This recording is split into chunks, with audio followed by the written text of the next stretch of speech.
Welcome to another edition of the Truth Unveiled. I'm your host, AK Soul, Andrew Keaton, along with my co-host, D. Moss. And we got a special show for you tonight. But just recap what you heard on the Truth Unveiled. We've had a lot of topics that we dealt with, and we want to thank the community definitely supporting the Truth Unveiled. You can also check us on the YouTube page on Deck TV on the YouTube channel created by my man D Moss. On Deck on the Facebook Live, we're on Deck too. Hit us up on the Facebook Live. Also, if you want to support the show, it's Cash App Control the Narrative. Once again, Cash App Control the Narrative. We have a wonderful show tonight for you with great information and just great dialogue. As you know, in Truth Unveiled, we come to the bottom, we get to the truth, we talk about the truth, we also bring out stories that impact the community and we bring people in that do impact the community. So let me get to our guests because I'm like excited. I can't wait to hear the conversations and dialogue. And tonight's topic is the impact of attending the HBCU and going back into your community as a caregiver and giving back to your community. And these brothers definitely amplify that. And they're going to share their stories with you too. So first up on the mic, I got to start with my tech tiger. I got to start with my man Dale Long, who attended Kentucky State. Also a tech tiger here, yes, and also retired from Coca-Cola. Next up, before we hear everybody speak, I got to go to my man Tone Watkins, who actually was a mentor to me when we was growing up. Wouldn't let me play point guard when he was on the floor. He took control of it, but he showed me everything I knew about basketball and shooting and whatnot. A product of the Springfield Public School System right here, graduated of Classical High, alumni of Howard University. And last but not least, we got the doctor in the house. We got Mr. McBride, the doctor, attended Tennessee State from upstate New York. His story is legendary. You're definitely going to hear from him. Right now, he is, and we're going to get into your careers after. We're going to let you go more into that. But welcome to the show, fellas. How are you doing? Hey, great. All right, so we're gonna start off. Thanks for inviting me. Yeah, thank you. We're gonna start off with, and I'm gonna ask everybody. We're gonna go down the line. We're gonna start off with Dr. McBride. Your impact. Tell us about your impact of attending an HBCU and why you chose the HBCU. Well, during the time when I was growing up, you would probably consider me as a big rebel, a quiet rebel, because my mentors and guys who I looked up were part of the Syracuse University football program. And if you ever heard the story, and I think you should look up the story, it's called the Syracuse 8. And in the 70s, those guys refused to play for a coach who was racist, Ben Folchwalter, in terms of, they couldn't wear their dashiki, they couldn't wear afros, they couldn't, they didn't want to take remedial classes. They wanted brothers on their coaching staff. So that didn't happen. So they protested. And so for me as a young man growing up, I said, why would I want to go to institutions that treat these brothers that way? And I decided to Tennessee State. Now, Tennessee State was about happenstance. And it's kind of strange that I attended a historically, a black high school, but my coaches, African-American coaches, had no involvement with me going to college. So I went to Tennessee State by chance, by a great man by the name of Bernie Fine. And if you know the Syracuse story, he was part of that, and he's now ostracized there. So when I went to Tennessee State, it was basically by choice. And for 3 years in high school, I didn't stand up for the national anthem at all because what was happening in our country. And I said, if I was going to go anywhere, I was going to go to a historically black college. I could have went to Duke, Cornell, you name it. But I chose Tennessee State, and it was an eye-opener. It was one of the best things that ever happened to me. It saved my life. Wow. So let me go now. Let me switch on to Tony Watkins. Share your experience too, while you attended the HBCU. Okay, I can hear you a little bit. You have to bear with me a little bit. My audio is off. Repeat that a little slow for me so I can hear what the question is. Yeah, what was the reason and the deciding factor for you to attend an HBCU? Okay, the deciding factor in attending the HBCU? Yeah. Well, if you can hear me well, it goes back to when I was maybe about 6th or 7th grade. There was a good friend of mine named Pam Jenkins, and we attended Van Sickle Junior High School together. And her 2 older brothers attended Howard. And we were all gathered around listening to her stories about Howard. And it just seemed like a world totally different than Van Sickle, which we were attending at the time. Then my uncle wound up being the president of Hampton, at the time, Hampton Institute. And I got a little more knowledge about HBCUs and the legacy of HBCUs. And, back when I was in junior high school, elementary school, even in high school, a lot of times, if you excelled academically, they look at you as the smart black kid. You know what I mean? And at Howard, you were just going to be one of the black kids, because everybody was black. You know what I mean? And everybody achieved academically, and everyone had expectations from everyone else, including the professors, who were almost like your aunts and uncles, as opposed to attending a PWI, a predominantly white institution, where you're there and they could care less what happens to you, why you're there.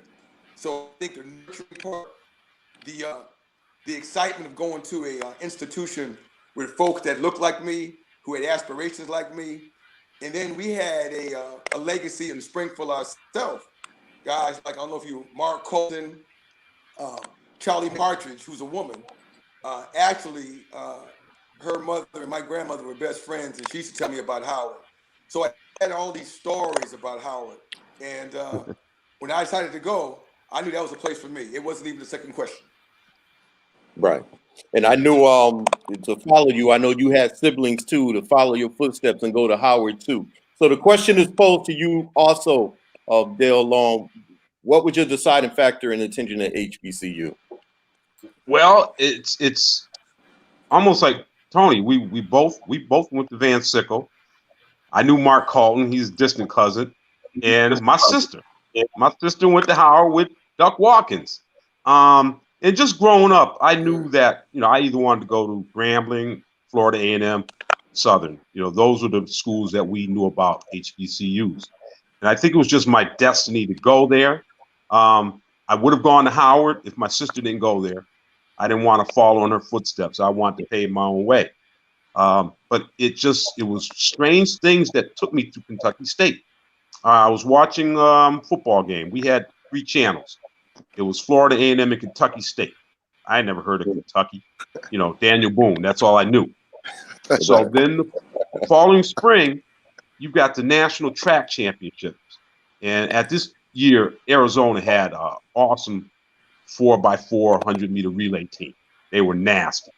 So they're in the finals, and they're moving. And there's this school that's right on their tail. It's Kentucky State. So that's 2. My next door neighbor at the time, Clyde Crawford, great track coach, out of Boston, lived next door to me. Found out I ran track, took me under his wing, and said, "Yeah, I know this guy down at Kentucky State. Write him a letter, send him stuff." I did it. So that was 1, 2, 3. That's how I ended up at Kentucky State. But I knew I always wanted to go to an HBCU, and best decision of my life. Yeah. So those are great, compelling stories of how you guys ended up at an HBCU. But so when I was growing up in the city of Springfield, I didn't hear too much about HBC. I didn't hear too much about HBCUs. He froze up. All right, I think he just froze. All right, can everybody else hear me? I think Drew just froze, so we'll try to get him back on in a second. Is actually when I was in prep school, you still here? Drew, you froze on us, man. You gotta repeat the question. Yeah. So I was saying it was compelling to hear y'all stories of how you attended at HBCU. So for me, I'm a product of the Springfield public school systems as well. And I didn't hear about HBCUs until I went to prep school. Really wasn't it thrown at us or anything until I was getting recruited by HBCUs when I was really wanting to attend one. But to me, it was too late in the game because I didn't know enough about them. So as far as, and I know D Moss, I'm gonna let him tell his story too, because when I first met D Moss, he actually rejuvenized the whole HBCU tour right here in the city of Springfield. The brother, that's how compassionate we are about it. How important is it for the high schools and for students to connect to HBCUs? Because we know that at Howard, if you want to be a doctor, you know Howard has a great medical school. If you want to go to Florida A&M, you know they have a great engineering program. How is it important for the school system to connect with our students on attending HBCUs? I think it's very important because I think it builds. First of all, when you go to HBCU, and I think someone alluded to it earlier, you know, everybody's smart. Everybody's in it for the same reasons, and they're from all over the country. And then all of a sudden, you're exposed to, you know, the other curriculars. You know, you talk about professors being your uncle and your cousin. That was real. I mean, you were held accountable, and I mean, the standards were high. I mean, in every step of the way. And I think when students go to college, if you go to an environment where you don't know the environment that well, and the environment doesn't look like you, those are some challenges that you face. But when you go to an environment, everybody looks like you want to adhere to those values of that community because it makes you feel good about it. You know, it makes you want to reach out and kind of bring your best foot forward. So I just think, you know, you talk about my Howard, you talk about Hampton. I got buddies I played with and against from Howard, Kentucky State. I mean, and that experience for me coming from upstate New York, you got to understand, we didn't have that. And what they used to try to do was bring those schools in, you know, doing competition at the War Memorial. So you had to go down to the War Memorial to see a game if you want to see that. If you didn't have the means or the financial wherewithal to do that, you missed out. So the Boys and Girls Clubs in our community was big on encouraging us to go to or look at historically black colleges. You know, Florida A&M. I've had quite a few buddies that went to historically black college that would come back and share those profound stories, you know, that impacted their lives and impacted my life. And we're still close to this day, you know, and I think what happens is if young people, and I think Moss, that was a great concept of taking students on those campuses. Because let me tell you, my first time on those campuses, I almost lost my mind. I had no idea. I lost my mind. I heard Earth, Wind, and Fire playing, and I thought somebody had a boombox. I went around the corner, and I saw a majorette coming from upstate New York. I lost my mind. I couldn't believe it. And when you have that sense of feel of community, man, it does something to you. You want to succeed, and you want to go back and share. And that's, you know, that's historically. When you get off the plantation, you came back and share. And that's historical. And that's what HBCUs do. You go there, you come back, and you want to share. That's dope. Anybody else want to take that? You want to take that? I'll take it. Yeah. I got to piggyback on one thing Bill said. First time I got to Kentucky State and went in the cafeteria, I thought I was at a Commodores concert because I ain't never seen that many people like me in one place besides at, you know, a Commodore or Kool and the Gang concert. But one note going back, I think a lot of people still aren't exposed to HBCUs because we're not talking about it.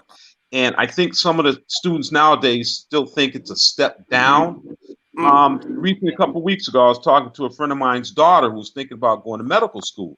And I asked her where she was checking out. And she was mentioning some places, you know, Brown, around here. I said, did you ever think about Meharry, Howard? And she was like, no. I said, let me tell you, some of the best doctors, dentists, come out of Howard and Meharry Medical School. So I think people think our standards are low, but we could go on all day about the people that have come out. I could give you a list of the notable people, scholars that have come out of Kentucky State. I just found out one the other day, Bill. I didn't know Big John Merritt graduated from Kentucky State. Oh yeah, man.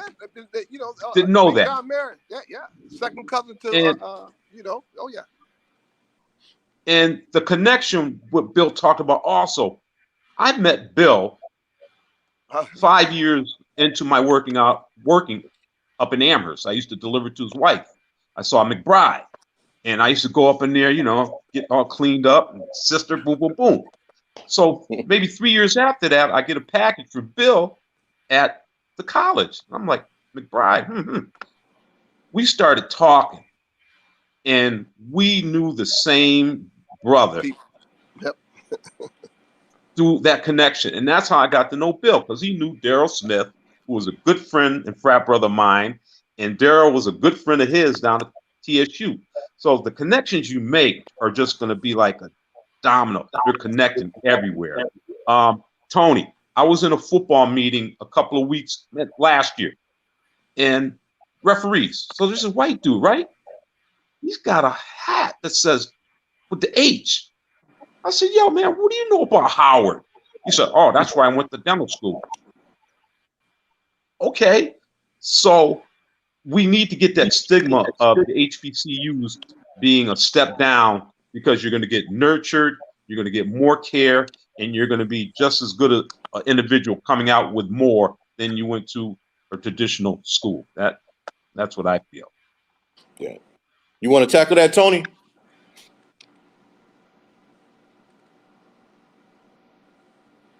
Tony, can you hear him?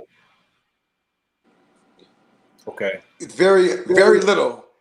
I mean, I'm sure the theme is about the maybe the advantages or our experience, but I can't. It's almost like everyone's underwater.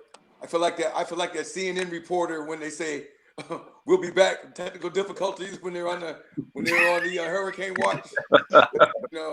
I know something's being said, but I can't hear Wolf Blitzer. You know what I mean? But if you can kind of guide, if you can guide me in of kind of how we're going, I'll ad lib. You know what I mean? I'll ad lib. What exactly are we? What's kind of our avenue right now? Well, we're still on the impact of HBCUs and just your experience and how just your experience at your HBCU. If you can hear what I said.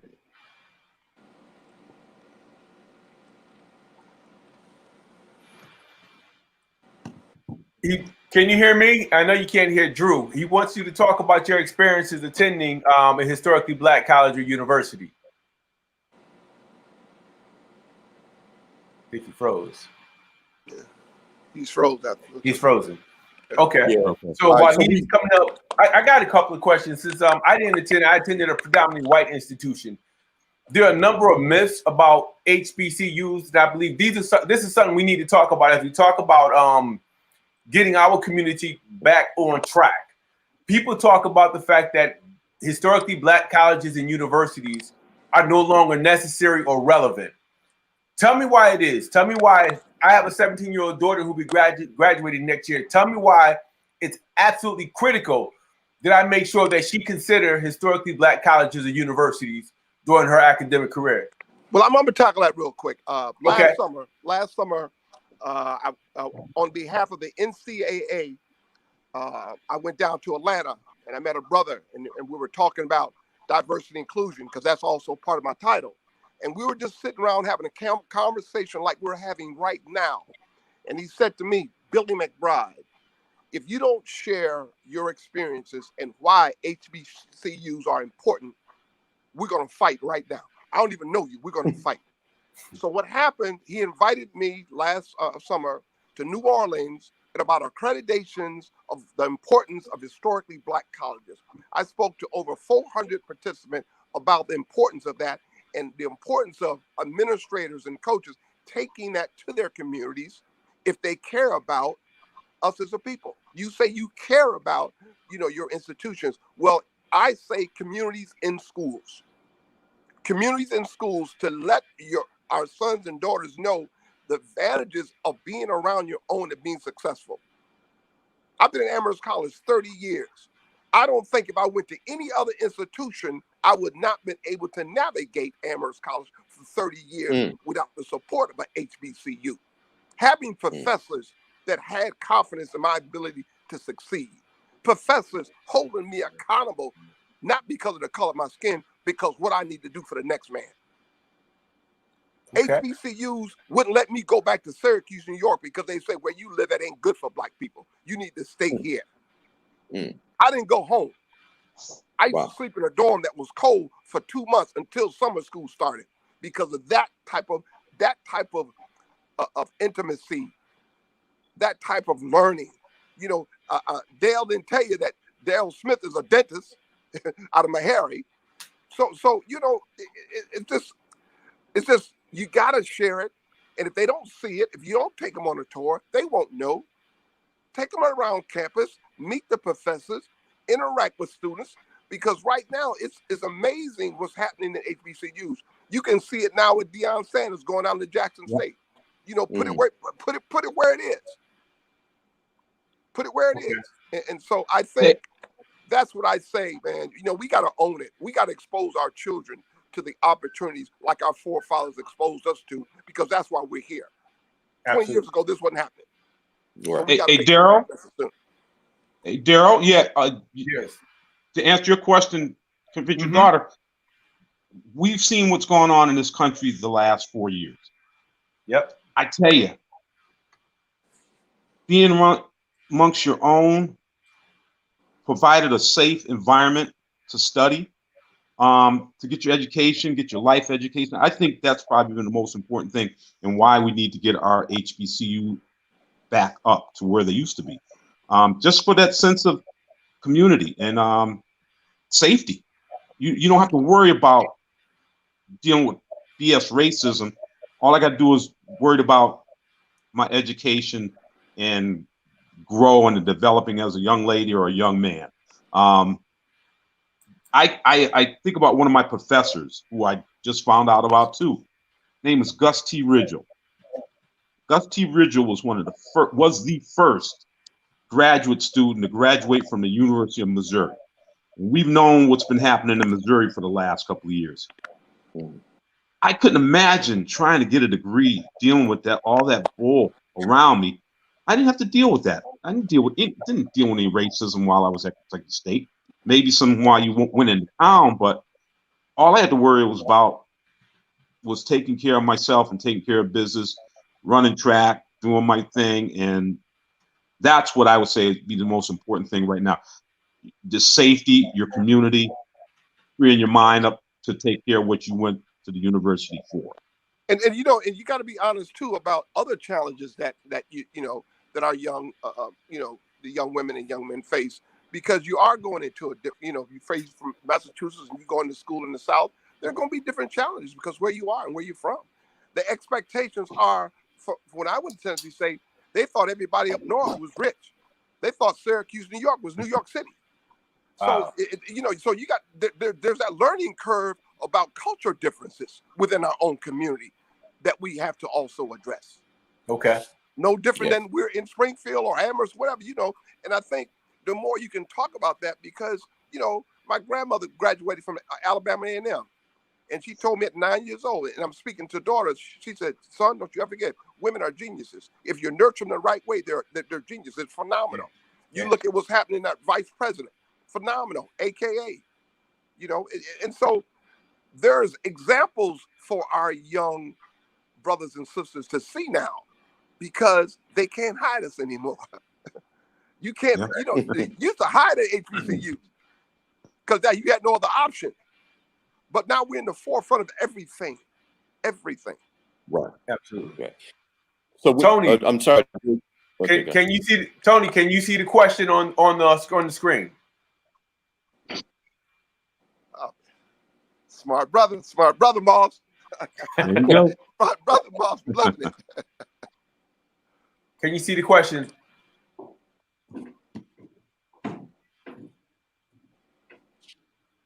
No.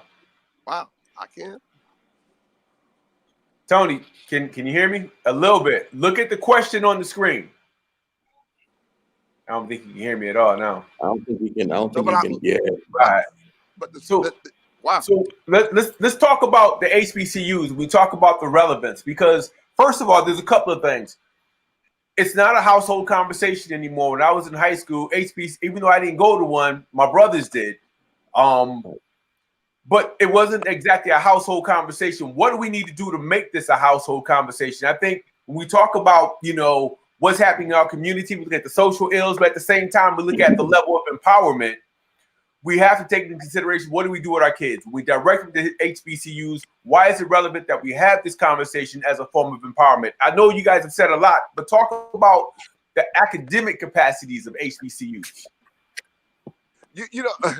It's funny, man. I'll tell you what, I went there on a basketball scholarship, right? And my professor in sociology was Ed Temple. Ed Temple coached Wilma Rudolph, the Tiger Bells. He's a Hall of Famer, unbelievable. So I tell you something, man. Black professors are the hardest professors there is on you when it comes to academics. Brother, we had to turn in the attendance sheet. I'm in college turning in the attendance sheet to make sure you go into class. Make sure if you don't get a signature, that's going to cost you part of your laundry fee, that money that you got every month, that Pell Grant money. So the academic piece is paramount, but you know what, Dale, what I think what needs to happen too? You got a lot, and I heard a lot of people talk about all the people who've attended historically Black colleges in Springfield. Can you imagine if schools will have a day where they allow these former college graduates to come into those schools? Absolutely. Elementary schools, high schools, and speak to the truth about what is done so they can see the career development that they can gain from going to historically Black college.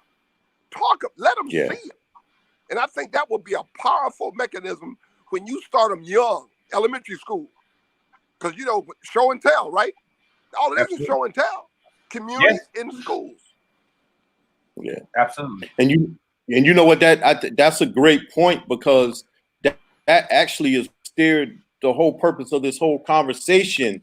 Because I remember what Daryl used to do, bringing them, but Springfield's reinsurgence with the D9 is actually coming back, and they're actually trying to put a plan and formulate a plan right now where they can have something each month to deal with exposing our kids right here in the city of Springfield to HBCUs.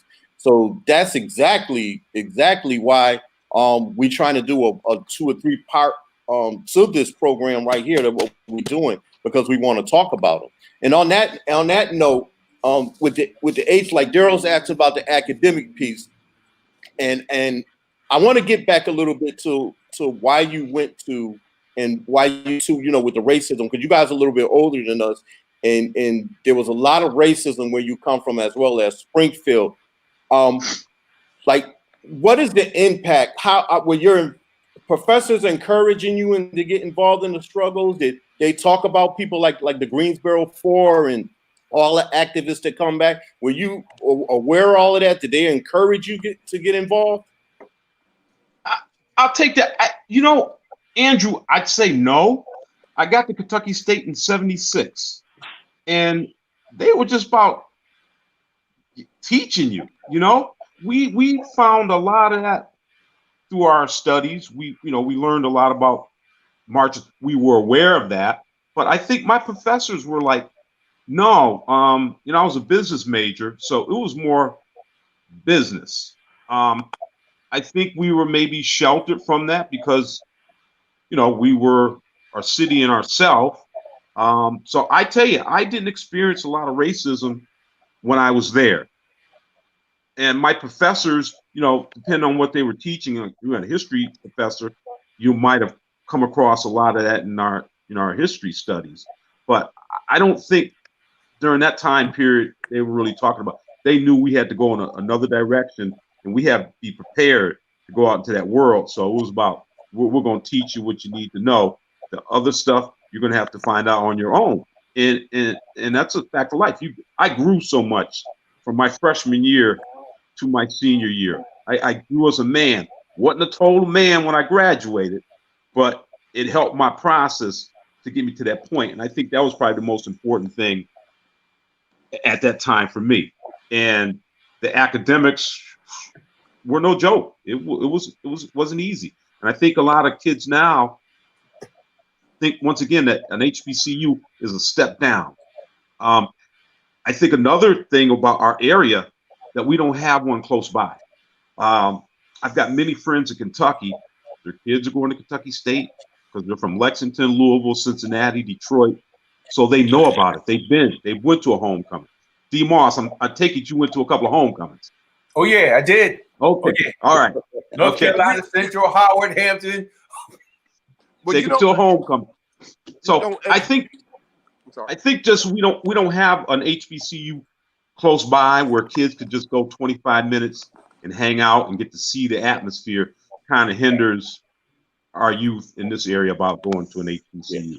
You know what? That's funny that you say that, Dale. I had a conversation with Troy Hill. Troy Hill was the basketball coach at Hampshire College. Hampshire just closed down. Somebody told me that would be a great spot for a resurgence of an HBCU school and call it HBCU East. What do y'all think about that? And I know that's right down the street from you, Dr. McBride. But and when I went on the campus, I was there and I was thinking about what they said, and I was like, you know what, this would be perfect. It's a smaller school. It's a great campus. A lot's going on there. What would you think about that if there was somebody to put an HBCU right at Hampshire College right in this area? Perfect. I think it would be phenomenal. Call LeBron. But you know what? Here again, I'm speaking. It brought me back to New Orleans because about accreditation.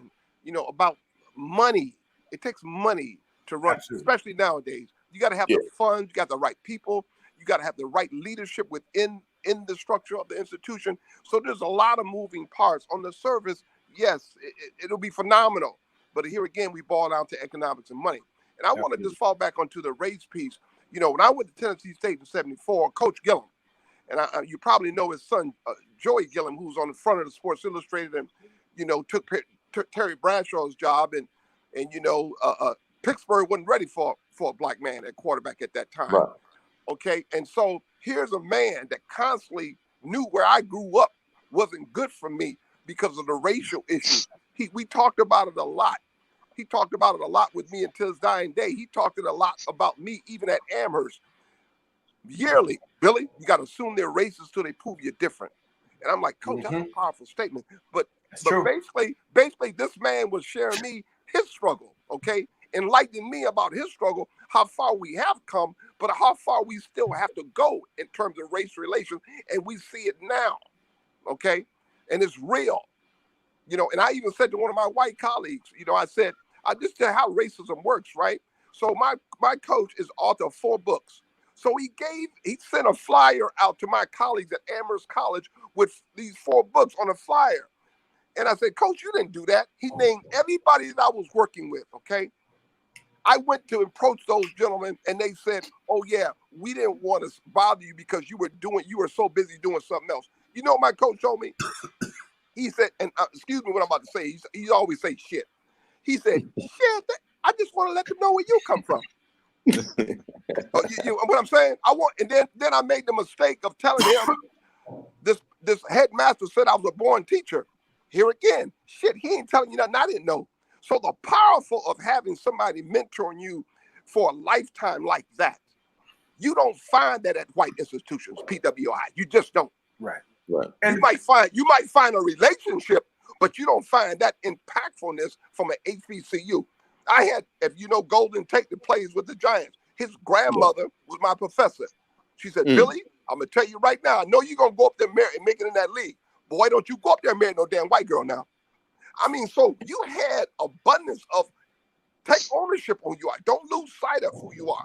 So when you talk about race, it wasn't like a protest, but it was constantly messaging about never lose your identity. You know what I mean? And even at Tennessee, even at Amherst College, they know I went to HBCU. Hell, they know it every day. So, Drew, we have a question from Angela Thorpe. Hey, Angela. Says, are HBUs competitive when it comes down to scholarship money for their students? Oh, shit, yeah. Based on you got a better chance. I see you got a better chance of getting a scholarship from HBCU than you would say from, an out-of-state school. If you apply to UMass, you might have a good chance. But without a doubt, you'd have a better chance. No question. And a lot of single mothers don't understand because we're not crunching. Nobody's taking them through that. The counseling system is so overcrowded. They don't get that information about how they can go to school damn near free at historically black college. I lived on my own. I was considered homeless at Tennessee State. I had a basketball scholarship. I had a financial aid. I was, man, I'm not going to go into tell you. Somebody might be on this call. But you know what I'm talking about, brother. Come on now. Let's be real. Ann had an agent. An agent ever since high school, but that's another story. But anyway. Yeah. But, Angela, great, man. True, let me just say this. Now, Angela just said something I was about to say. That's not a well-known fact. What we typically hear about historically black colleges and universities is that financial aid is very tight and hard to get. There's long, tedious, complicated processes to get financial aid. Now, I know it's not true, but if I said I never attended one. So I think what's important is that we dispel all the myths that they have about historically black colleges and universities. When it comes down to our institutions, they're always presented by mainstream and then a lot of Negroes who want to present our institutions as being less than or inferior or structurally inept when it comes down to its finances. So talk about that. See, and your show speaks to that. We need to stop BSing and tell the damn truth. Right. And the people that are gone to HBCUs can dispel the truth. Right. And this reminds me of something that happened during my talk. The women in the audience said, "Whoa, that brother there's a racist." My own people, right? Because I wasn't watering it down to half of the white people in the room. Right. And see, that's the problem. We get caught up in okay, I want to protect mine. But, the individual eyes make the we great. Until the individual eyes stand up and, like you say, be accountable and share this information and sit down with parents, have workshops, because I've seen you guys do it on a lot of great things with that. People need to be informed, man. You know what you don't know. Absolutely. Right. And I wanted to say, and that's what I wanted to actually make a comment of what she said, Daryl, about the HBCUs. True story, real quick.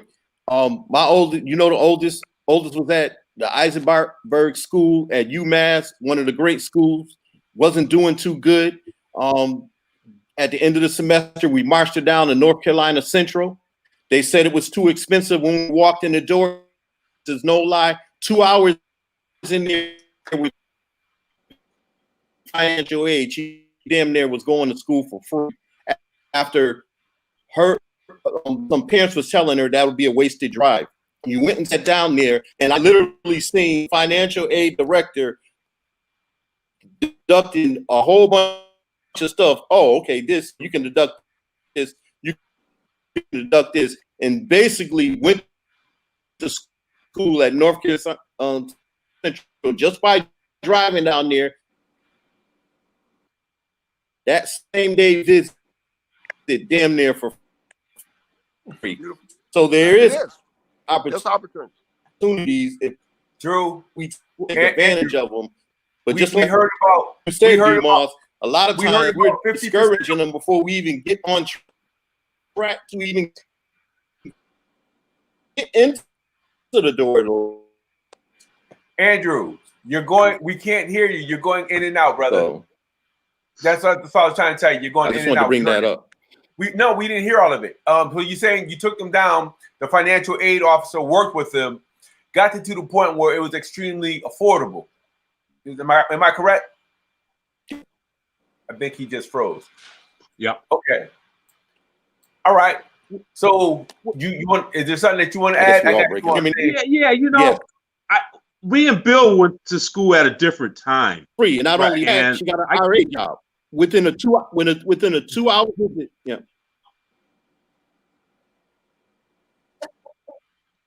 Yeah, I see he's cutting in again. So I'll just piggyback.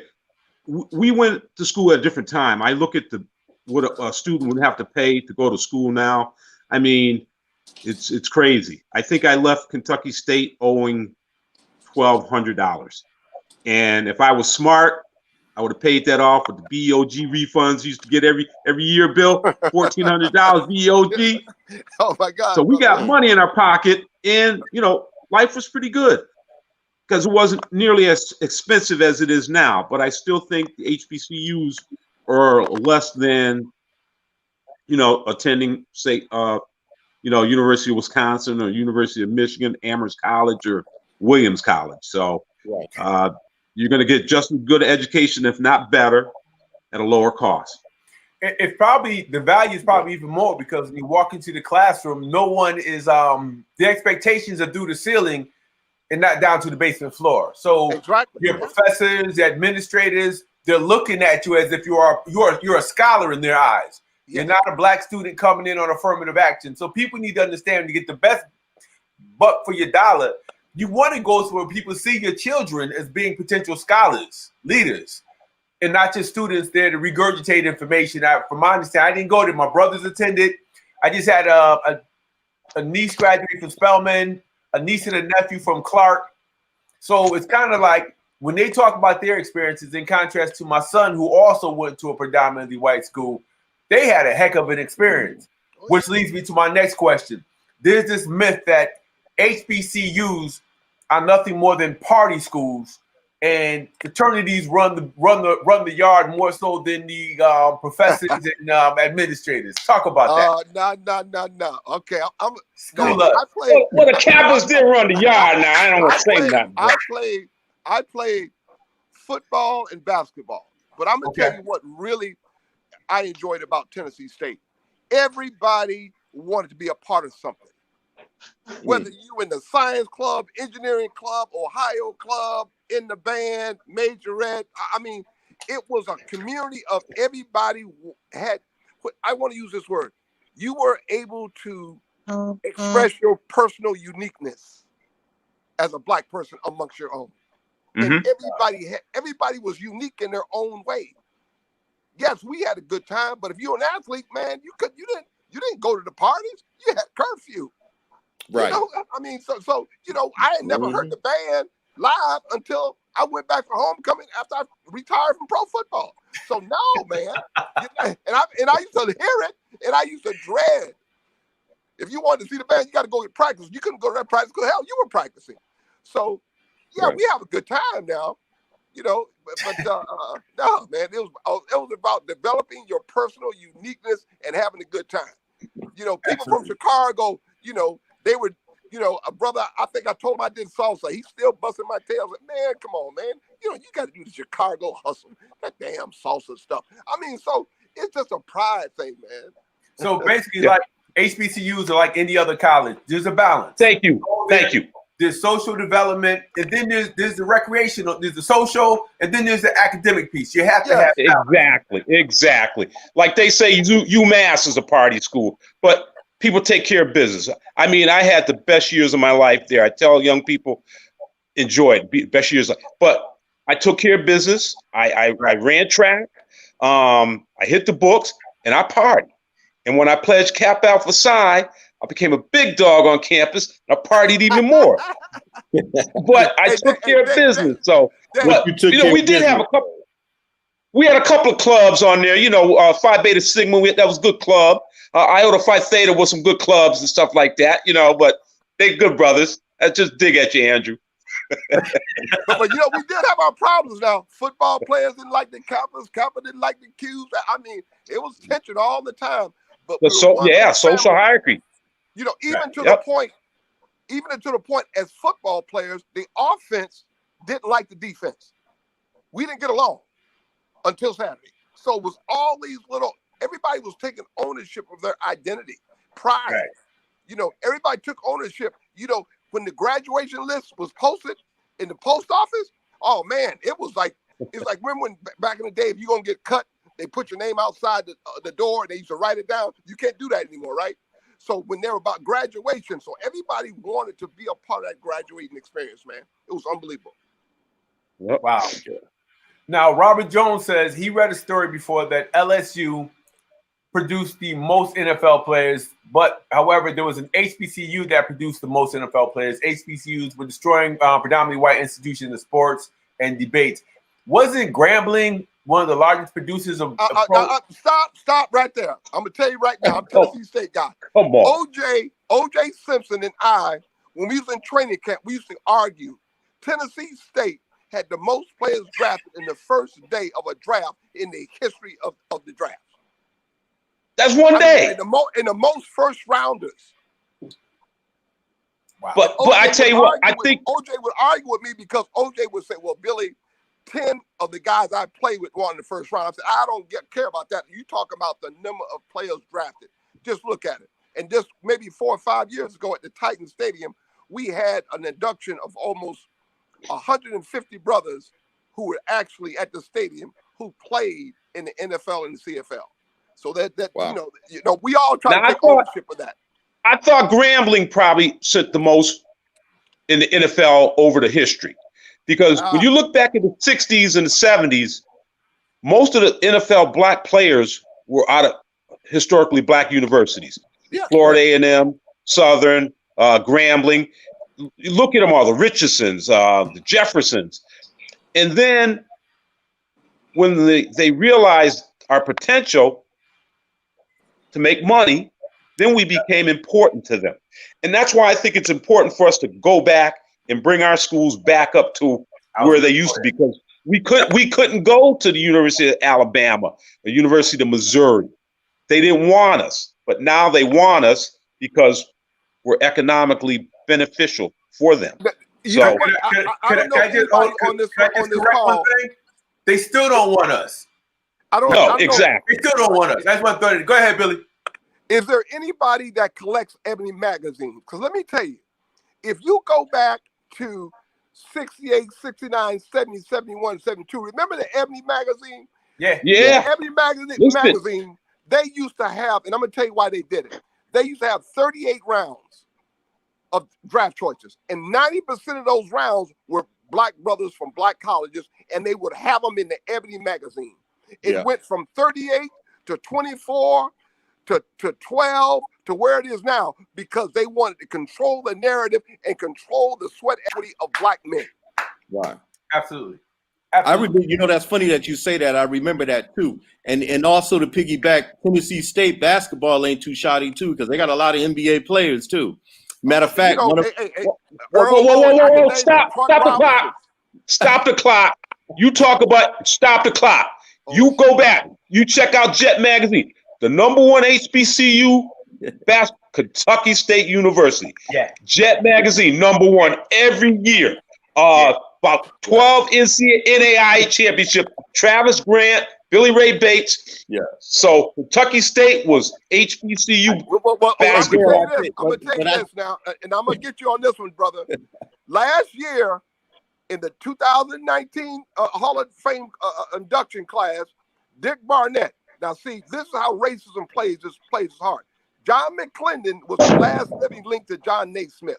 He was my mentor. Tennessee State coach. Kentucky State also. Championships back to back. They inducted him to the Hall of Fame in 1979 as a contributor. They had inducted him in 2016 as a coach. Then they inducted his team in 2019 for their efforts. And I laugh at when people talk about fast break basketball. I have in my possession, and I won't give it to the Hall of Fame, a booklet that John McClendon had that talked about fast break basketball. And you know how much it was cost in the bookstore? $3. I would never give it to the Hall of Fame because what they did to that man. Absolutely. And how they continue to do that type of stuff. And we talk about the ties and the networks. Coach McClendon got one of his starts at Kentucky State. So it's all tied in together. And like I said, I didn't know Big John Merritt graduated from Kentucky State, Tennessee's all-time coach, football. Well, you know who his uncle is, Russell Wilson. Well, let me tell you about that. Russell Wilson's grandfather, Harrison Wilson, Kappa Sharp, became the second president of Norfolk State. So people want to know where Russell Wilson got his grit from. He started from his granddaddy. His father was a good athlete, but the grandfather, Harrison Wilson, was a bad dude. He was sharp. So So let me break in here real quick as we talk about the athletic and academic prowess of HBCUs. When we have parents who are talking about taking it, parents of these scholar athletes talking about what we're going to do. We're going to start our way of boycotting is sending our kids back to the HBCUs. So what a lot of our young people don't know is what both you brothers just expounded upon, that historically the vast majority of black athletes actually came from HBCUs. Am I correct? That's right. Yeah. Correct. Yeah. You go back to the 60s, 70s, up into the 80s, before they started mass producing us to their schools, they were coming out of HBCUs. Rod Hill, #1 draft choice of the Dallas Cowboys in 1980, Kentucky State. Billy Ray Bates, one of the top basketball players of all time, Kentucky State. And we can go on and on about the scout athletes first that round came up. draft choice by the Dallas. And let me share, Mike you talk about this Hegman. racial piece, right? Yep. And I think it's important to capitalize this. My coach, Joe Gilliam, right? He was an Olympian, but he broke his wrist. And he hated President Ford because President Ford played center at Michigan, and he was the first black quarterback at Indiana. And you talk in 9/11, so he didn't like Dale. He didn't like any Kappas because he used to tell me this.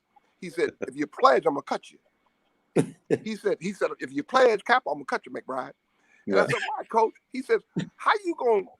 And I'm just a contest in football and life. He said, "How you gonna be my brother and whip my ass?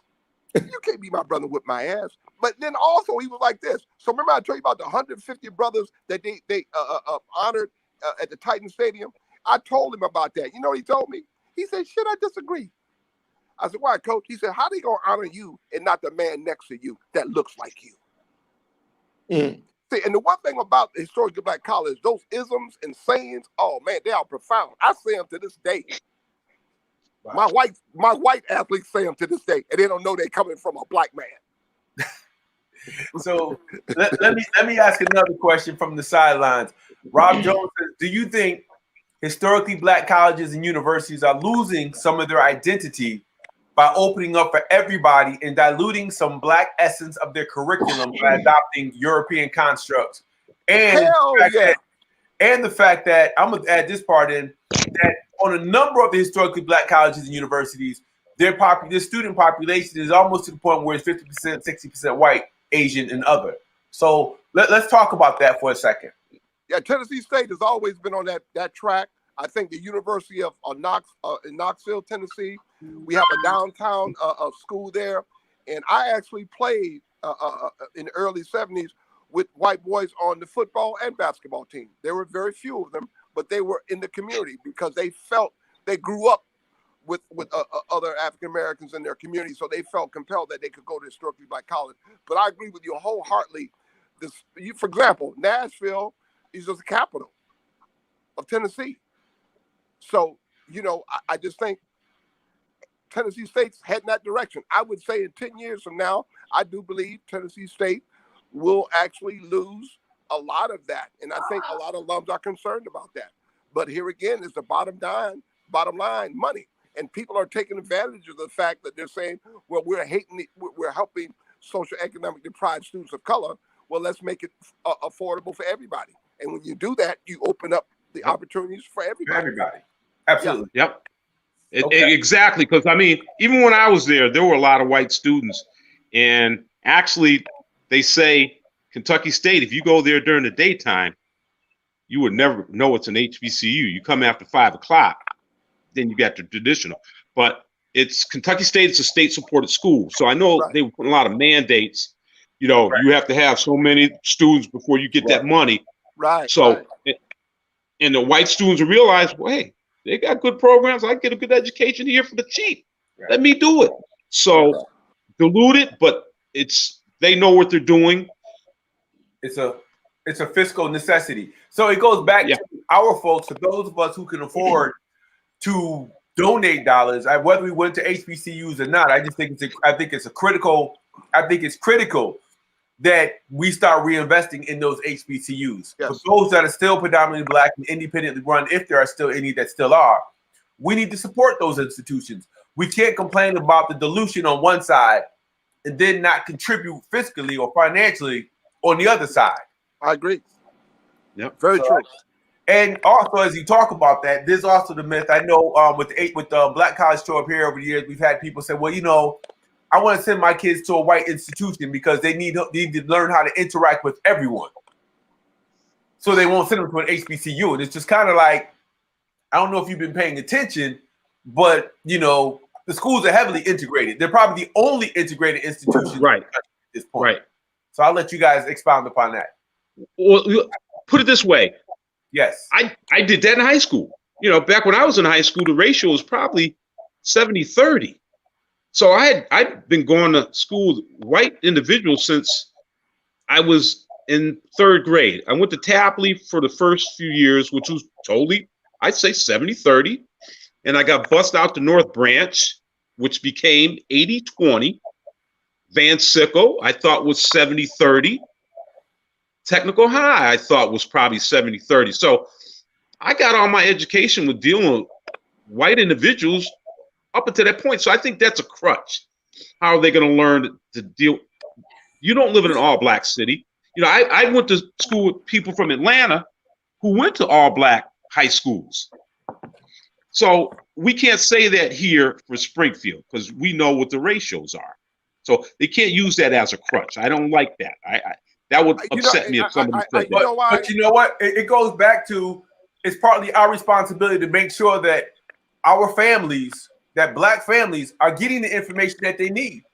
Again, it's kind of like, how many of us are going back into our neighborhoods, going back into the churches, the community centers, anywhere where our families congregate, and having these conversations and really advocating to support historically Black colleges and universities? How often do we watch TV shows or talk shows or listen to the radio and hear people dispel myths about our institutions? I didn't go to one, but I still claim it because y'all was there, so y'all my brothers, and that was our school.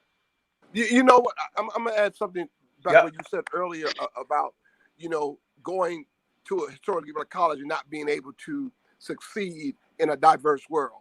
I beg to differ with that. Okay. For example, you mentioned that you have a cousin that went to Spelman, right? So she went to a single-sex institution to give her confidence, to empower her as a woman, to say, you know what, I can go out and do anything. I can go out and function in any world, like any space. That's what it does. That's what it did for me, okay? I'm at a place, and to this day, people said, man, you've been at Amherst College 30 years? I had people come up to me, man, how did you survive it? Because of what I was grounded on. What I was grounded on, being able to dissect the room, being able to, no matter what the room looks like, you belong in that space. Don't fear that space. Right. And you coming from a place of people, you're standing on shoulders of people who've always had to be in that space and had to function. There's an old story about the slave and the master, and the young man comes up and the guy said, oh, we're going to crash. And the kid stopped, and the slave master goes, did you read that sign that said stop? Who taught you how to read?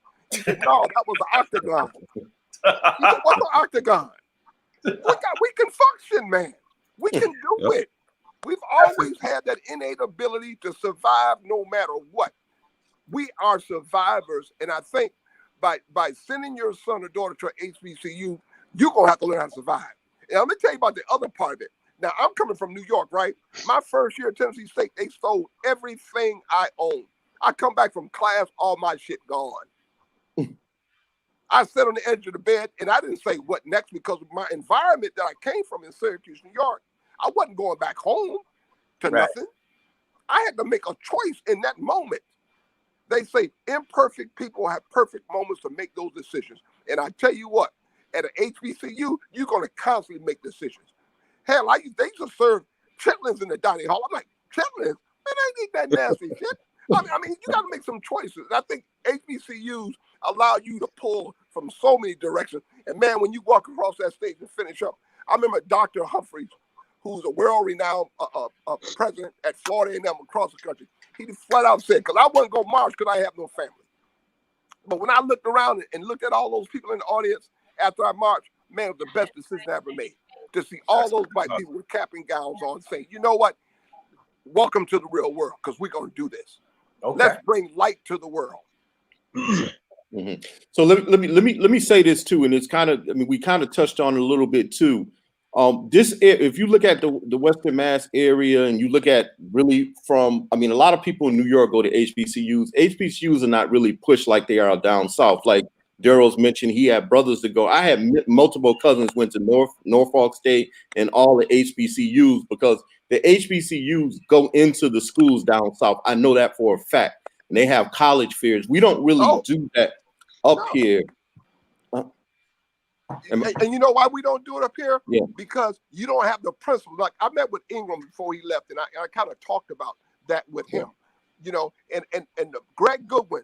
I went down to Redan, Georgia, and Stone Mountain, Georgia. Redan High School. This brother was the principal of the region and was featured in the New York Times. And like you were saying, down south, they do it, man.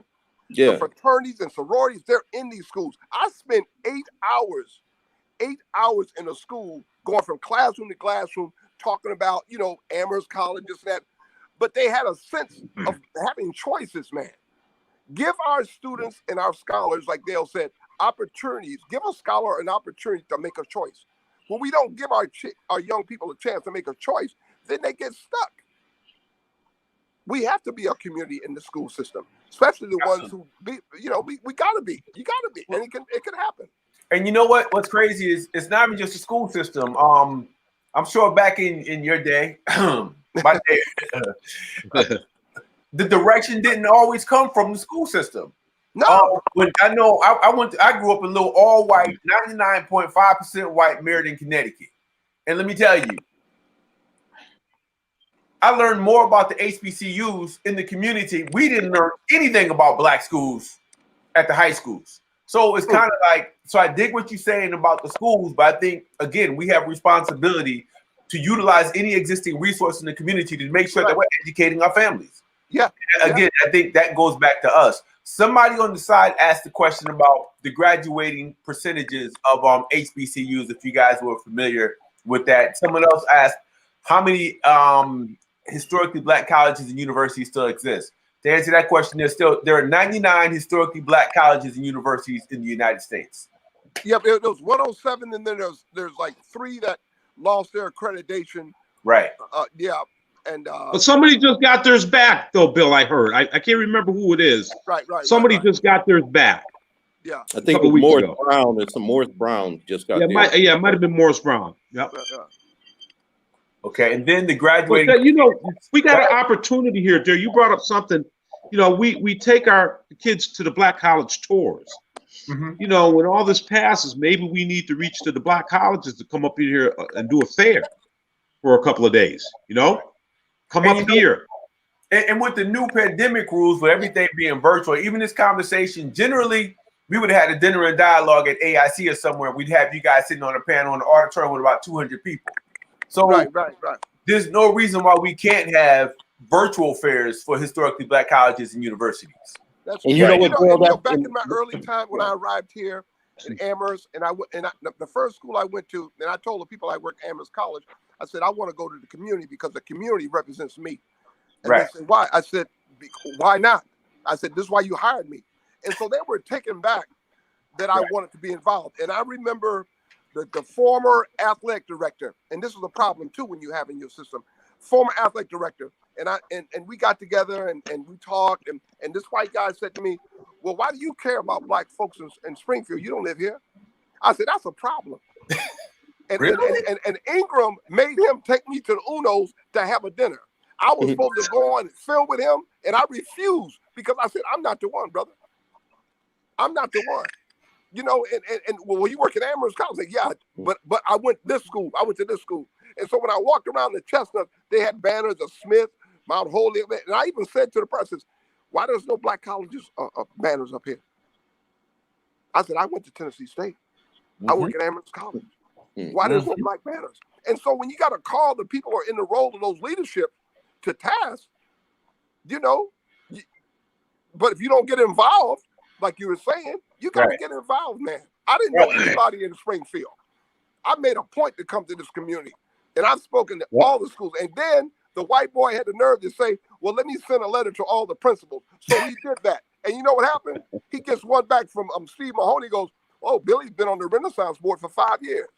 You know what you don't know. You make assumptions of black men when they walk into your space that we don't bring nothing to the table, and that's bullshit. Absolutely. Sorry, I'm getting fired up here. Right. Nah, get fired up. Man. Get fired up. Get fired up. Go ahead. Get fired. Dale, I'm sorry. You know how I get, Dale. I want to backtrack quick. Gerald just mentioned about virtual tours. They just had a huge virtual tour 2 weeks ago for the HBCs in New York. We spread the information around. We still have parents that didn't log on to anything, but I'm not here to be negative or anything like that. But that's something that maybe we can get together and we can create something around here for the public schools of the city of Springfield, because there are a lot of good kids here that deserve an opportunity to go to school, but they deserve the opportunity to experience the HBCU too. And if I had a chance to do it over again, it came down to me between St. Thomas Aquinas and North Carolina A&T. I think I picked the wrong choice, but I'm not going to regret it anything. But that was it. So. Let me just answer the question that Angela Thorpe posed in regards to the percentages.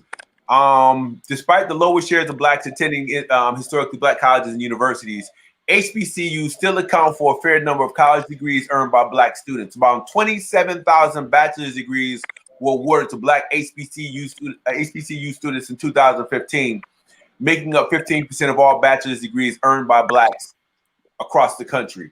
The other thing is that graduation ratios are at about 35% for black students at HBCUs, and it's 42% at predominantly white institutions for black students. Man. Our students struggle at the white institutions worse than because of the different type of pressures they have at these white schools, man. They don't treat our children the same way they are going to be nurtured with intimacy at historically black colleges. They're not going to be that, man. Right. You know, but and just for clarification, people need to understand that sometimes, based on who's conducting, this was done by the Pew Research Center, and they have a history of distorting statistical data when it comes down to black. It comes to us. So people, right? So don't rely on Snopes to fact check. Don't rely on the Pew Research Center to provide you with your statistical information. They don't take into account the number of black students who may leave, Tennessee State University and then transfer over to another HBCU, or may go transfer to a predominantly white institution and graduate. Right. So they don't take that into consideration. Right. They don't take into consideration a number of folks who attend 2-year schools, then transfer to predominantly black to HBCUs to complete their degrees. Right. So there's a lot of data that's been skewed. When they had that thing about 1 out of every 4 black men are in prison. In contrast to when they talk about more black men being in prison than on the college campuses, you know what they did that year? They took the data from one semester on a college campus and contrasted it to all the prison data that they had in the United States on black men from ages 16 to however old they were. But when they looked at blacks on the college campus, that data was constricted to one semester, and they only chose X amount of colleges to extract that data. Jenks Morton and his crew there's a really good piece that he did. I forgot the name of the documentary, where they broke down the amount of time and research they put into deconstructing that myth, second guessing the data, and then correcting it. So that whole thing that black folks is on podiums everywhere saying it's a shame we have more black men in prison than on campuses. But you know what, Dale? I want to address that. Yep. From an experience I had at Amherst College. So this professor, world-renowned professor, on all the shows, Olympics, the works. So the talk was Blacks, the Blind Alley. I'm like, okay, that's a very interesting topic at a place like Amherst. I want to go listen to this. What was the topic? Blacks in the college experience of blind blacks in the blind alley. Wow. Blacks in the blind alley. So, so he got up and said this. And there's an audience of people from Harvard, Brown, phenomenal people. Everybody's dressed up. I ran from basketball practice. This man had the nerve to say that if a black man does not make it on a college campus like a Michigan, he's more likely to go out and create rape and murder. He said this to an audience. Wow. And let me tell you something. I raised my hand. I said, I'm holding on hard back here, but I'm drowning. and that asinine statement that you just made. I work here at Amherst College. And the next thing that came out of his damn mouth was, well, you know, you're different. You're different. But We now should the be people, we've all heard that. Go the beautiful part about it, Yep. the people in the audience who are all professors in higher education invited me to Wesleyan College to talk and speak to that. And it gets better. The same man, I don't know if you know Gene Fugit, all pro to Amherst Tight College, end. Dallas Cowboys, tight end. There you go. So he sent me an article about Gene Fugit that he was sending to Paris. Now he's trying to question my intellect, okay? So he sent me the article. I read a little bit of it. I hung up on him, and I called him up on the phone, and I said, Je m'appelle Louis, to say, don't make assumptions that you got to put us in these boxes. And whoever's delivering that message, Dale, Brother Miles, when you talk about qualitative data and quantitative data, there's a difference. Absolutely. Absolutely. And they do it to us all the time. Yep. Absolutely. Dale, you want to jump in on that, man? I'm having difficulty hearing. I didn't hear. My volume is cut down for some reason. Oh, okay. I'm not sure what's happening with I can't really hear. I don't know what happened. Somebody tried calling me and I can't hear. Oh, he was talking about the data, the data that they use to determine the number of black college graduates and the percentages of blacks who are graduating from historically black colleges and universities. And then he talked about a speaker that came in and no, he was a professor. A professor who made the most asinine statement about blacks. Say it again, Billy. I can't. Blacks in the blind alley. You could add athletes to it if you want. Black athletes, a blind alley. So that the athletic part made me want to go to this talk, but he's a renowned expert on the Olympics. This guy's a renowned expert on the Olympics and made that kind of statement.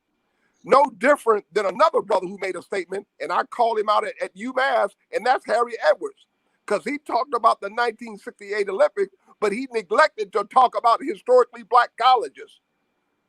Wow. He didn't talk about any. I said, what about Wilma Rudolph? You know, what about Ralph Boston, who won the gold in the Olympics? What about those HBCUs? Because we didn't have the kind of money. So you wanted to talk about the brothers who went to the predominantly white schools where the money was there, and that's who they highlighted. No disrespect to Carlos and all those brothers, but they didn't say a damn thing about the historically black college. And guess what? He didn't know what to say to me in front of almost 300 people. Wow. He never been challenged like that before. That's what because it is. Your show is about the truth, brother. Right. Yeah, right. Tell it like it is. tell it like it is. That's all And I'm saying.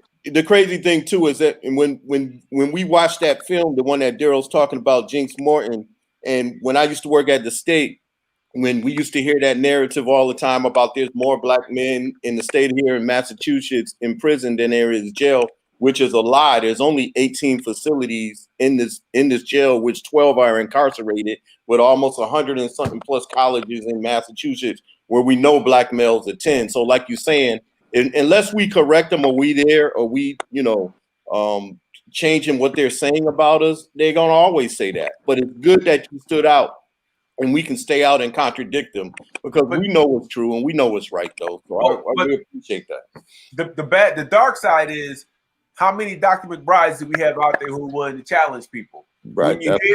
When you hear information that you know is wrong, especially as it pertains to black people, and you go along to get along, you're doing our community a grave disservice. You are.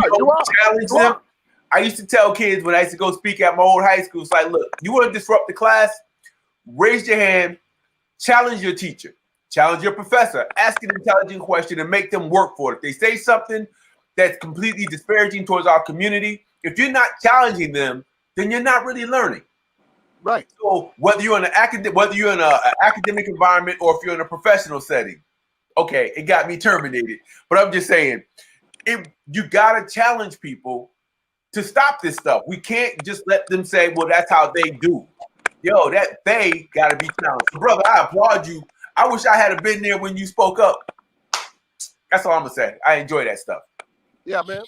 I mean, but and that's the reason, I had a brother who said to me, McBride, how come a brother like you work at Amherst and not at your HBCUs, right? And I said, well, I think I made a conscious choice. No matter where I am, or no matter where you go, it goes back to your point. I'm confident up in my ability to articulate who I am. Absolutely. Because if you don't, you do a disservice to the next man, right? For example, there's a professor at Smith College. He's one of the top philosophers in the country, Albert Mosley. He attended Tennessee State for 2 years. And he had to leave on his third year because his mom sent him to Wisconsin because he was going to go on the road to play with Miles Davis. Miles Davis, powerful. And the stuff that we talk about. Wow. And one day he visited me at Amherst College and slammed on my desk, scared the living shit out of me, and said to me, if you're going to die tomorrow, what's your legacy? No, I don't want to hear. No, what's your legacy? Now, tell me. Absolutely. When you have men like that come across your life and you look at where you are, you can't help to speak up. And that's what our young people need. They need people in the school system who's going to hold them accountable, who's going to nurture them, who's going to give them a pat on the back. And a pat on the back is a step away from the kicking the ass, because that's what it takes. Absolutely. Which is why we send our kids to HBCUs, because the only place they're going to get that kick in the ass is on a historically black college where there's no excuses. There's no professor don't like me because I'm black. There's no excuses. You walk in that door, you a scholar, and you gotta run with it. So for all the folks who will be viewing this during the week, I think HBCUs are probably like one of our best kept secrets, tragically enough, because a lot of our students are still not familiar with historically black colleges and universities. And real quick, I don't know how much time we got, but Uh-oh, your volume is off. Okay, can you hear me now? Yes, I could, clearly. Yeah. Okay, I just retired from Coca-Cola. They're 22 years. I was the only black account manager, category 1, for probably 20 years. They started bringing some young black men in, and I tried to mentor them. But I look back how I dealt with all the adversity, and I really credit it to Kentucky State. Just, I ran the gamut of every emotion, everything that came my way. Even, I think when I got to Kentucky State, you thought every brother was your brother because of color, but you found out that's not true. So you had to keep your eyes open for everything. And I think that helped me get through my years at Coca-Cola, being the only black man in my position and in dealing with customers. They never dealt with a black man before. So people ask me, did I feel racism? Yeah, I felt it, but I didn't let it affect me from doing what I had to do. And I'm definitely a better man today for it. So I credit my success to my HBCU. And you know what? And you guys gonna laugh at this one. So Amherst College just hired 3 men of color, and they hired a sister from Clark. Amherst College now. So the word got around with the alums. They said this: what is Amherst trying to do? Become Spelman or Howard or Grambling? I mean, they were incensed. So I go up to Maine a lot when I was coaching. And I remember coming back from Maine, and I told the AD at the time, I said, listen, as long as I'm in NESCAC, I'll never coach with a paper bag over my head. So what we've started in our NESCAC conference is a coalition of students of color. We have a diversity and equity committee, the first of its kind, dealing with our young brothers and sisters who are in these institutions who are not being treated fairly because of the color of their skin. And we've addressed that. And to the point where all my colleagues said, well, Billy, we didn't know that. I said, well, you know it now. You know that talk? You know about the talk about our children? It's the new talk. Yeah. It's the new talk. Yeah. That new talk involves everybody, because you can't make an impact if you're not in the room. And if you think you're the smartest brother in the room, find another damn room. Yep. To keep it going. Yeah. Y'all get me fired up, man. Y'all get me fired up, man. You know what? You can't. They have a nickname for me. Can't hide happy. You know what? The underlining thing. What makes this so wonderful? This conversation tonight, because the underlining theme that you can hear in Dr. McBride and Brother Long's, when you keep referencing back how Kentucky State and Tennessee State basically put you in the positions for these moments, and then to come back into community and be able to navigate the system and deal with the system. I think that's something that everybody really needs to hear. And your experiences are valuable so people can understand and relate that you're us, you're us though. So what would you tell a student and a mom that's saying, once again, not to backtrack, the moms are saying, listen, we can't afford an HBCU. My kid is going to a white historical college because I think he'll relate better. What do you think? Before the doctor gets involved, I say you gotta give us a chance. You gotta give it a shot.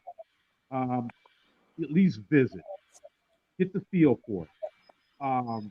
Because I didn't go to the University of Mass or University of Connecticut or Westfield State, which I had scholarships to go to. It would have been a safe bet to go. But I went somewhere 2,000 miles from home, didn't know anybody there. It's just a life lesson that's going to help you grow. And you can't discredit from where we came from. We weren't allowed to get higher education in the 30s and the 40s and 50s.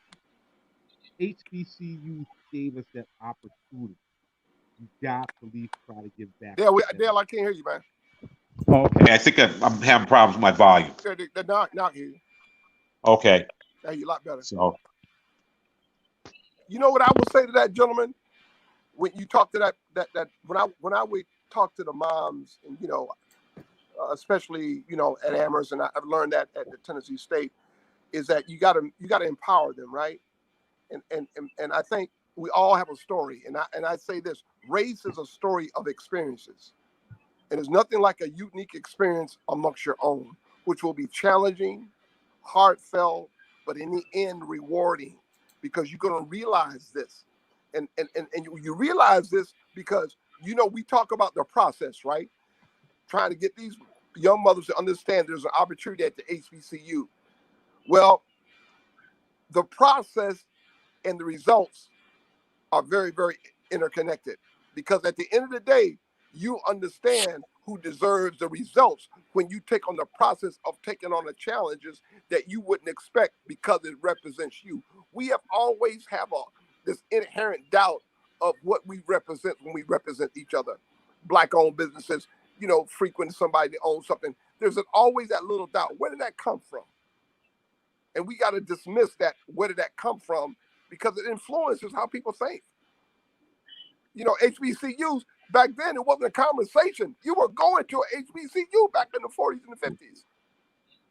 You knew where you were going, because they didn't want you there, so you knew where you were going. Now you look at the playing field. So, wow, this is a good conversation. Oh, I see. He's back. You missed him. Pull him back in. Okay. Okay.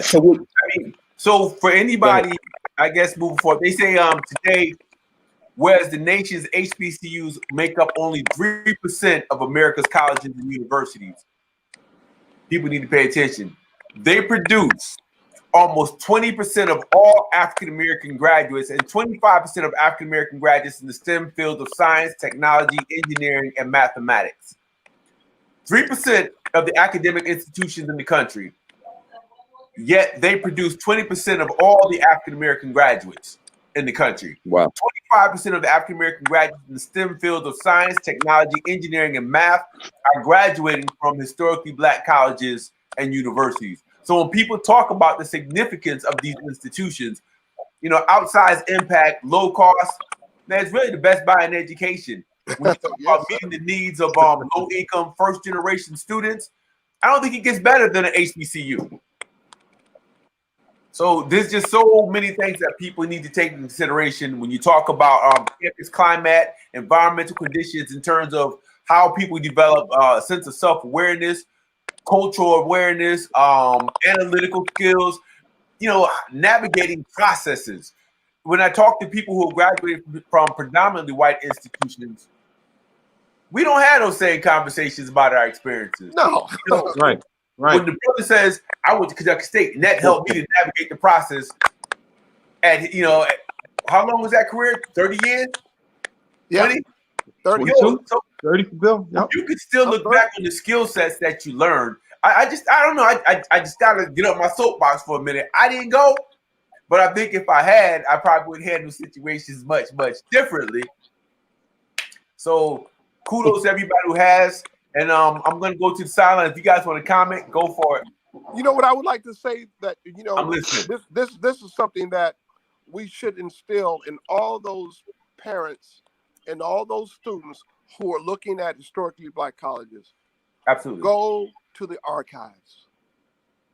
Research, look at the history of these institutions, and it will be mind-boggling about the success, the sacrifices that were made to pave the way to sustain HBCUs. And I think that's key.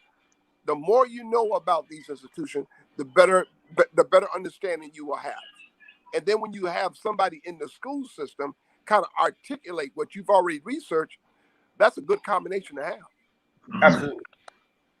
Angela Thorpe, we made a comment about talking to mothers about their children. You're absolutely right, Angela. It's a family. This is a family conversation. So there's no way you got 4 brothers on here. I'm a father. So I agree with you. Why not talk to the fathers too? We absolutely should. We absolutely have to talk to the fathers as well. And fathers have to be a part of this discussion and this conversation about the academic direction of their children. So I just wanted to throw that out there. Yeah, you know, I always say, you know, little girls need daddies too. Absolutely. You know, absolutely. And so yeah. You know, we what we're doing right here is good. We need to get the word out there. We need to be in constant dialogue. And I think, you know, I supported Deion. I went and bought me a Jackson State sweatshirt. I think that's going to draw a lot of attention. His son just decommitted from FSU to go to Jackson State. And I think we're going to see more and more top athletes go to Jackson State. And I think that's just going to open the eyes for other schools to start making an investment to get to that point.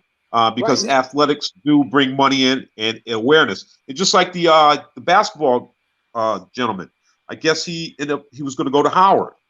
So we're starting to see that happen. And once we can get that groundswell, I think we're going to start seeing more and more people get attracted to our predominantly Black universities. And you know, Michael Strahan went to Texas Southern, right? He played for my college coach, and you see he has a platform. You see he's visible, so he's connecting with Deion. So we don't know what they have planned. However, from the little that I see, it's impactful because now you talk about social media across the board because it's visible. And if you don't have ability to, you know, and you know, our young people don't have Wi-Fi, they don't have access to Zoom, they don't have computers. I mean, you know, here we are, you know, behind the 8 ball, and we just got to make sure we address those. We got to address the young generation and fast. We got to address the young generation fast. Bill, you see what this young brother's asking? I can't really read it.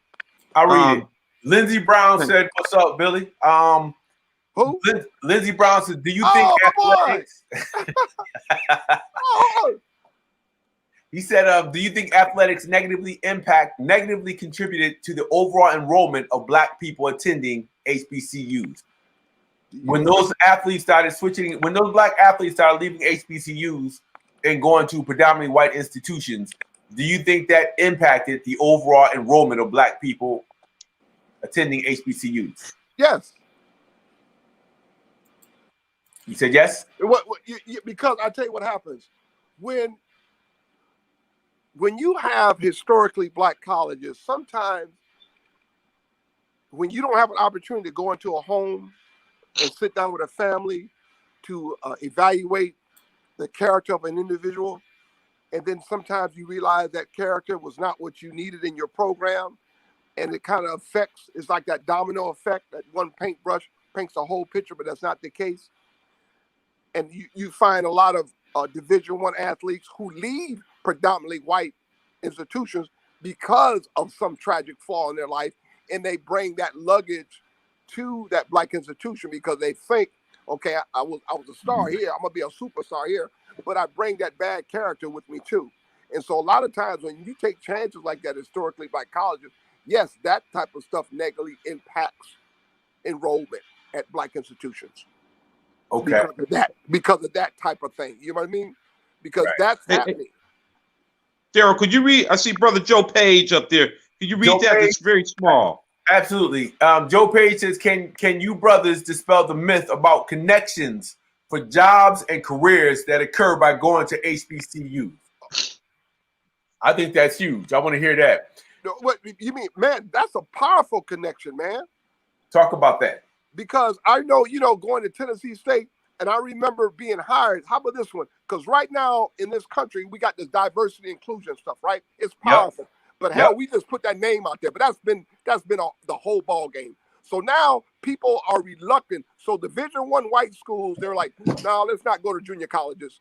They go out to junior college big time because they need that. Now they're trying to say, hey, we got to find people who can bring and help us with their Black experience. Who are they bringing into the institution? I just told you Amherst College hired a woman from Clark. Okay? 10 years ago, that wasn't even thought of.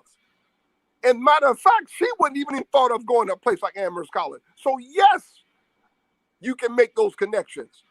Yes, you can, and I know, and Val, if she was on those calls, she was like, McBride, I hate that term. She hates the term of, I said, sometimes, Val, you got to teach. And I try to come with a new word. I'm tired of teaching. I'm tired of teaching about who I am as a Black woman. I'm tired. And you do get tired. However, if you're in higher education, you can never get tired of teaching. And that's what I told her. Okay. But the connections are profound. We made a connection.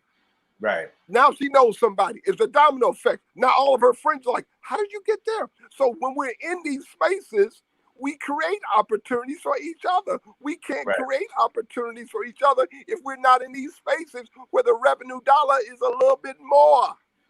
And I think it was also talking about just by attending HBCUs, the relationships that you establish on those campuses have a long-term impact in terms of who you know, how you know them, and how they can open doors for you somewhere down the road. When I look at the number of brothers and sisters who have joined, fraternities and sororities, when you look at all the networking, although you can join it on a predominantly white institution, seems to be a little different from the outside looking in from those who attended historically Black colleges and universities, just the networking. And then let me go to this next question. Ernest Collins says, do you think HBCUs will ever be equal to white colleges? Let me tell you, I saw that first.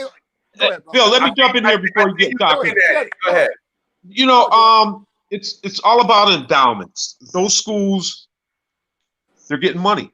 The endowments. We need to give back to our schools as far as alumni. Once we build our athletic programs up, that's where the money comes from. We're never going to be Harvard, but Howard can be Harvard. Meharry can be those because they're on the cusp. They got the money, they got the endowments coming in. So I'd say majority of our HBCUs, no, but that doesn't mean anything about the education that you're going to get. So Dale, Brother Miles, you talked about it about giving and helping sustain that, right? Right. The money, okay. But in terms of, are we ever going to catch up to it? I use the analogy of this: physics, plain physics. So, if Brother Miles, you go to New York City at 8 a.m. in the morning. Yep. And if I leave to go to New York City at 12 p.m., we're going to the same place. However, by you going to 8 a.m., I ain't gonna never beat you. Right. I ain't never. So basically, it's about what we're doing with that dash, what we're doing between 8 and 12 a.m. as a people to bring our institutions to the forefront by giving money and supporting each other. Right. That is an inherent problem because we're not taught about that. We're not taught to in third and fourth grade how to proctor a test and be ready to take the SAT test. We're not taught about when our kids are in third and fourth grade. They don't. I've watched kids learn how to do Wall Street stuff and stock in third and fourth grade. We're not doing that in the public school. But let me. I'm looking at. I'm rethinking the question. He says, "Do you think HBCUs will ever be equal to white colleges?" The question is, I guess, Yes. in terms of academic, in terms of what? You know, right? That's what I'm saying. In terms of academic capacity, hold on, I'm getting feedback. In terms of academic capacity, will they ever be equal to black colleges? I think he didn't specify that. No, he didn't. Controlling the narrative? Who's Right, controlling the narrative to say that? Right. That's why I'm looking at the question, and I'm saying, I'm looking at the question from a different angle. I'm saying, do you think HBCUs will ever be equal to white colleges? I guess they've always been better in terms of what capacity. If we're talking about financial infrastructure, then it goes back to what the doc was saying. No, because they've had some of those Harvard, Yale, they've had a $200-300 million head start. Yeah. So structurally, no. But in terms of academic and intellectual output, I say, of course. You damn right. You go to Tuskegee to see Carter G. Woodson to get their, to get their factories up and running. I mean, and to effectively run plants. So they've always come back to us, and then they go back. So in terms of equal, unless he's talking. Oh, okay. Thank you. He just clarified it. Thank you, Mr. Collins. He said in terms. But listen. Here, take another step forward. Remember Hurricane Katrina? Hurricane Katrina displaced a lot of brothers who were in the medicine at Xavier, another top black medical school. So we had 25 students come to Amherst College from Xavier. I'm on the ad-hoc committee, math and sciences. This is a conversation that took place in one of the meetings. Well, the Xavier students are different than the Amherst students. And I said, in what way? They say, well, they look at medicine in a more subjective way. I said, what? You mean A, B, C, D? Well, kind of, because Amherst College used more intellectual curiosity. I said, I'm going to tell you something. I guarantee I'll never go to a graduation for medical school and hear somebody say, first class doctor or the last class doctor. They say doctor. Right. Come on, man. Y'all get me fired up, man. Right. Sorry, man. I missed a lot, yo. I missed a lot though, so I'm back now. Welcome back, Drew. Ernest Andrew, hold on. We're going to clarify something while you were off. Hold on. Ernest Collins, he clarifies it. He says, will they be equal in terms of sports being on major networks? So he was still talking. We're talking, the large picture. He's focusing on the sports. Good question. Will historically black colleges and universities get the airtime that mainstream white universities receive? Well, this goes back to what I'm saying. What's going on at Jackson State? Yep. We got to start somewhere. We got to start getting the top athletes that were going to go to Wisconsin or go to Alabama to start going to those schools. That's going to be the hurdle we need to get over, and that's going to bring the television money when they're coming down there to watch Jackson State, and you got ESPN down there doing your games. That's bringing in the revenue, and we got to get more schools to do I don't know, man. I don't know what you guys been looking at the last 20 years. Hell, Southern and the Bayou Classics have been on national television. Hell, they played Morgan State and Grambling at the Yankee Stadium back in the days. National televised. The bands have been performing all over the country for the last 20 years. We're getting exposure, but some people just not paying attention to that. But I know that's a one-time deal, though, Bill. We want those networks in there weekly. It's not a consistent scale, but these other events, when you talk about on a global scale, Dale, I get it. But when you talk about certain institutions, black institutions that draw that attention because they got those sponsors, you better believe there's some players who played at these institutions who are now in television help with that. Yeah. You know what? Let me say something to that real quick. First of all, the HBCUs are televised every Monday in basketball on ESPN, so they do have a platform that they are televised. The second thing is we shouldn't be looking sports at HBCUs. You should be looking as a parent of where your kid gonna play at, or can he play at that?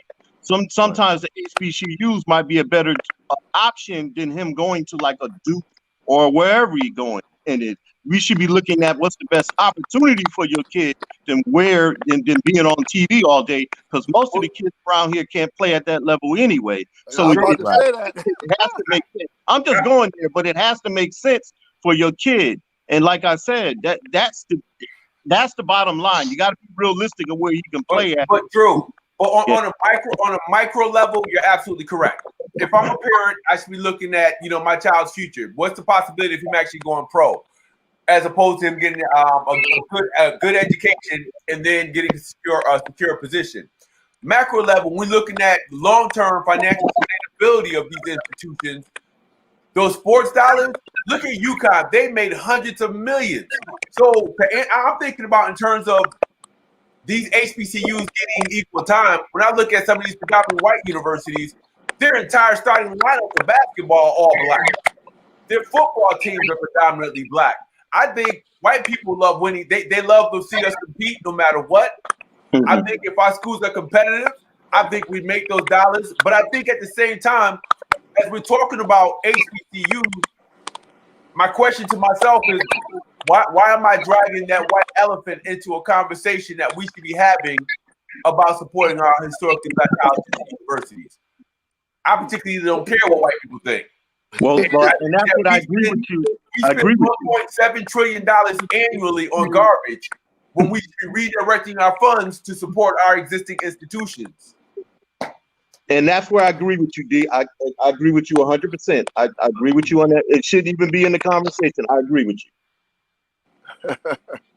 Hey, they used to ask the question: was Georgetown a HBCU? Yeah, I remember. Well, you know what? That's funny. That's funny that you say that. But John Thompson basically made it into HBCU because he said he was taking the inner city kids instead of going to Howard. But see, it had to be. He had to be in the room to make it happen. So we're at that. Actually, we kind of went way over our time limit. So I just want to say the Gallup Purdue poll noted that black graduates of HBCUs are significantly more likely to have felt supported while in college and to be thriving afterward than their black peers who graduated from predominantly white institutions. I'm gonna say that one more time. The Gallup Purdue poll noted that black graduates of historically black colleges and universities are significantly more likely to have felt supported while they were in college and to be thriving afterward than their black peers who graduated from predominantly white institutions. You got it. I hear it all the time in Amherst. Mr. McBride, if you wasn't here, I wouldn't have survived. I hear it all the time. I'd have to say that at HBCU. I didn't have to say that at Tennessee State. Right. So with that being said, it's at the 143 mark. Let's go. We're gonna go to closing thoughts.